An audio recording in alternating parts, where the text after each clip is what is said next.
Hello friends, आज के इस वीडियो में बात करेंगे लॉ ऑफ मोशन के बारे में। फोर्स क्या होता है, इनर्शिया क्या होता है, सब कुछ इस वीडियो में मैं आपको बताऊंगा। सबसे पहले बात करते हैं फोर्स के बारे में। जब भी हम लॉ ऑफ मोशन पढ़ते हैं ना, तो हमें सबसे पहले जो कॉन्सेप्ट आता है वो आता है फोर्स का, कि फोर्स क्या है। फोर्स को हिंदी में कहते हैं बल। तो ये होता क्या है, तो इसके बारे में सबसे पहले पढ़ते हैं। पहले हम लॉ ऑफ मोशन जो है उसको किसने दिया, इस पे भी बात करते हैं। लॉ ऑफ मोशन को दिया था सर आइजक न्यूटन ने। न्यूटन ने कैलकुलस भी लिखा है। न्यूटन ने बहुत सारे ऐसे लॉज, ऐसे नियम लिखे हैं जो प्रैक्टिकल लाइफ में यूज होता है। तो न्यूटन ने बहुत सारे लॉज दिए, जैसे ग्रेविटेशन हो गया, जैसे लॉ ऑफ मोशन हो गया, कैलकुलस, ये सब कुछ, इंटीग्रेशन का फॉर्मूला, ये सब कुछ न्यूटन है। विदाउट न्यूटन फिजिक्स कुछ भी नहीं है। अब बात करते हैं कि फोर्स क्या है, बल क्या है। इसको हिंदी में कहते हैं बल। तो बल वो चीज है, वो चीज है जो किसी भी ऑब्जेक्ट पे अगर लगाते हैं तो वो अपने स्थिति में उसका परिवर्तन होता है। चलिए हिंदी में बताता हूँ। जैसे अगर ये बोतल है, रखा हुआ है, तो ये स्थिर है, तो स्थिर अवस्था में है। लेकिन जब मैं इस पे बल लगाऊंगा, जब इस पे मैं फोर्स लगाऊंगा, तो इसकी स्थिति में परिवर्तन होगा। जब किसी भी वस्तु की स्थिति में परिवर्तन होता है तो उसी को हम बल कहते हैं, अंग्रेजी में उसको फोर्स कहते हैं। कोई भी वस्तु अगर स्थिर अवस्था में, अगर उस पे हम बल लगाएंगे तो अपनी स्थिति को बदलेगा, वो गति अवस्था में आ जाएगा।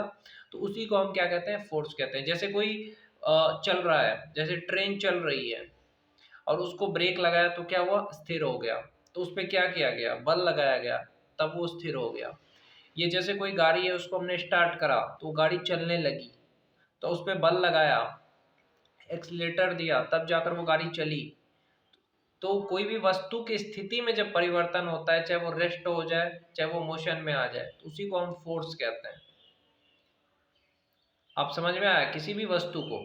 जैसे अगर मैं अभी बैठा हूँ, अभी मैंने खड़ा हो गया मैं, तो ये फोर्स लगा जिससे मैं खड़ा हो गया। तो किसी भी वस्तु के आयतन में, स्थिति में परिवर्तन जो होता है, किसी वस्तु की किसी भी स्थिति में जो परिवर्तन होता है, उसी को हम फोर्स कहते हैं। किसी भी, अगर कोई आपसे पूछता है कि बल क्या है, फोर्स क्या है, तो आपको ये कहना है कि जो बल वह बाह्य कारक है जिससे किसी भी वस्तु की स्थिति में परिवर्तन हो जाता है। अब बात करते हैं कि फोर्स के बारे में तो हमने समझ ली। अब हम बात करते हैं जड़त्व क्या है, इनर्शिया क्या है मेरे भाई।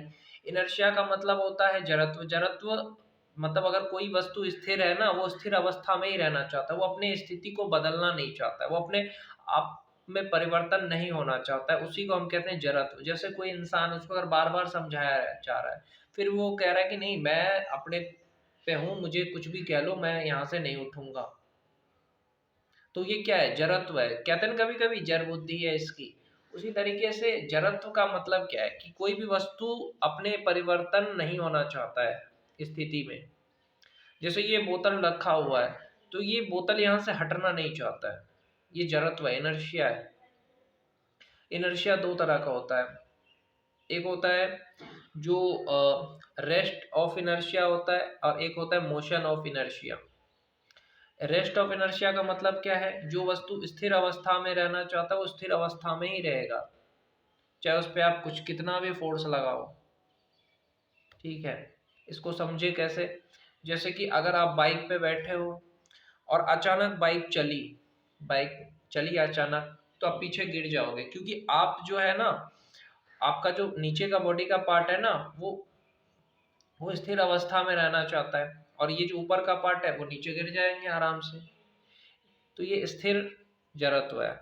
और एक होता है मोशन जड़त्व, इनर्शिया, जिसमें क्या होता है कि जैसे पंखा है, वो चल रहा है, तो जब आप पंखे को बंद करोगे ना, फिर भी थोड़ा देर ऐसे ऐसे चलता रहेगा, फिर जाकर के बंद होगा। तो जो गति अवस्था में है, मोशन में, वो मोशन में ही रहना चाहता है, तो उसी को हम कहते हैं जड़त्व। जड़त्व दो तरह का मैंने बताया आपको। अब आगे की जो वीडियो है ना, उसमें मैं आपको बताऊंगा लॉ ऑफ मोशन। तो मैं पहले बेसिक कॉन्सेप्ट जो है ना, बेसिक कॉन्सेप्ट, उसको पहले डिटेल में इस तरह से बता देता हूँ, ताकि आपको बाद में जाकर के जो लॉ ऑफ मोशन बताऊंगा वो अच्छे से समझ में आए।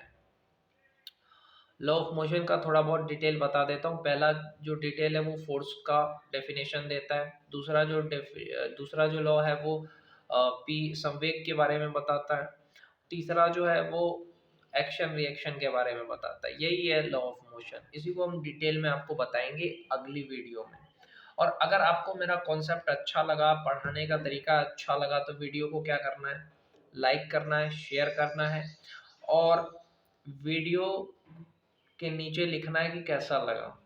चैनल को सब्सक्राइब कर लीजिए सबसे पहले, वीडियो को लाइक करिए, दोस्तों में शेयर करिए, और इसी तरीके से अपना प्यार बनाए रखिए इस चैनल पे। इस चैनल का उद्देश्य है आपको बेसिक कॉन्सेप्ट देना हर विषय में, चाहे वो साइंस हो, चाहे इंग्लिश हो, चाहे मैथ हो, या चाहे करंट अफेयर्स हो। हर चीज़ आपको इस चैनल पे आराम से मिल जाएगा।